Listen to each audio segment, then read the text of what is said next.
મારું નામ ઠાકોર કિંજલબેન પ્રહલાદજી છે અને આજે હું તમને સુદ્રઢીકરણ કૌશલ્યનો પાઠ આપીશ. નમસ્તે વિદ્યાર્થી મિત્રો. ધોરણ 8 ના સામાજિક વિજ્ઞાનના વર્ગખંડમાં આપ સૌનું હાર્દિક સ્વાગત છે.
તો વિદ્યાર્થી મિત્રો, આજે આપણે સ્વામી વિવેકાનંદ વિશે અભ્યાસ કરીશું.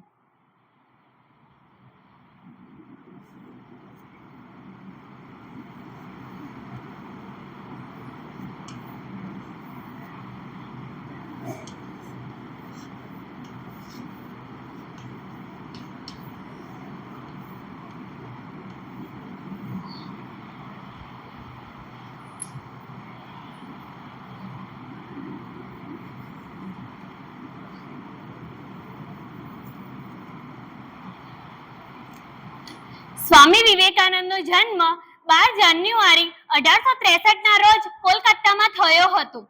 તેમના પિતાનું નામ વિશ્વનાથ દત્ત અને માતાનું નામ ભુવનેશ્વરી દેવી હતું. સ્વામી વિવેકાનંદ રામકૃષ્ણ પરમહંસના પરમ શિષ્ય અને રામકૃષ્ણ મિશનના સ્થાપક હતા.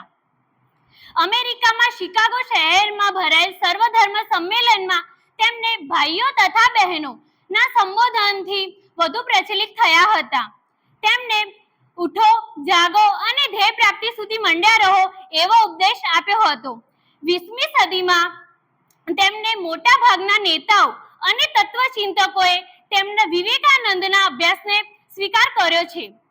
સ્વતંત્ર ભારતના પ્રથમ ગવર્નર જનરલ ચક્રવર્તી રાજગોપાલાચારી એક વખત નોંધ્યું હતું કે સ્વામી વિવેકાનંદ એ હિન્દુ ધર્મને બચાવ્યો અને ભારતને બચાવ્યું. 12મી જાન્યુઆરી તેમના જન્મદિવસને નિમિત્તે ભારતમાં રાષ્ટ્રીય યુવક દિવસ તરીકે ઉજવવામાં આવે છે.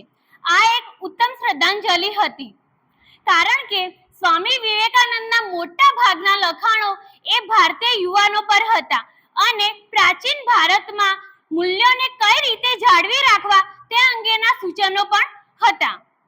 તો વિદ્યાર્થી મિત્રો, હવે હું તમને કેટલાક પ્રશ્નો પૂછીશ. જેને પણ આવડે તે પોતાનો હાથ ઊંચો કરી જવાબ આપવાનો પ્રયત્ન કરશે.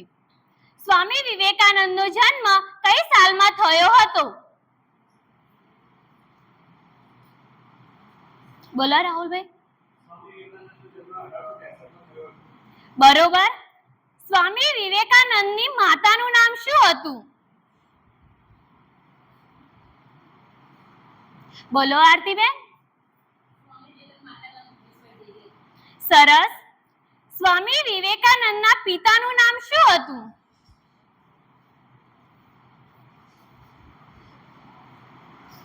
ટ્રાય કરો, તમને આવડશે.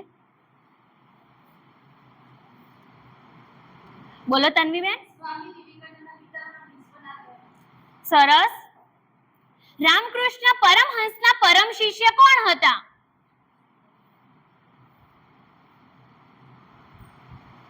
સિલ્કીબેન બોલો. તમારો જવાબ સાચો છે. રામકૃષ્ણ પરમહંસના સ્થાપક કોણ હતા?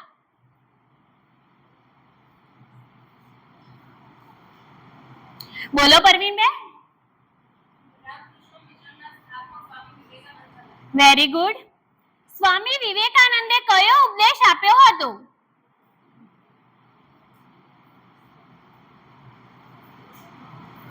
બોલો ટિંકલબેન.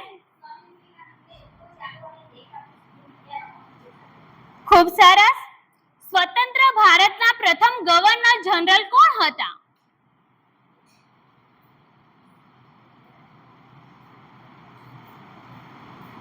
બોલો રાહુલભાઈ. Very good.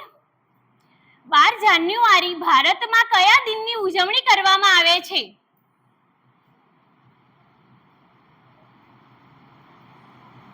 બોલો ઉર્વીબેન. ઉત્તમ. તો વિદ્યાર્થી મિત્રો, આજના શિક્ષણ કાર્ય દરમિયાન તમે મને જે સાથ સહકાર આપ્યો તે બદલ તમારો ખૂબ ખૂબ આભાર. Thank you.